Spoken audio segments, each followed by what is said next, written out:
Hello guys, welcome back to our channel. In today's video, I'm going to show you how to log into your TradingView. First, in the Google web browser, on the search section, type tradingview.com and enter it. And we just landed to the TradingView official homepage, and on the top right corner, there's this profile icon. Click on it, and on the top that says sign in, click on this option to log into TradingView.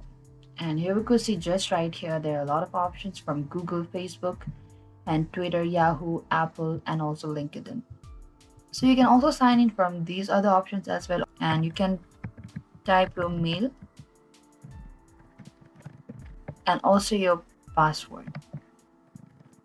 And you have to click on the sign in to the further process. And then you will be logged into your TradingView account successfully. And that is it, guys. Thank you for watching this video. I hope I could help you.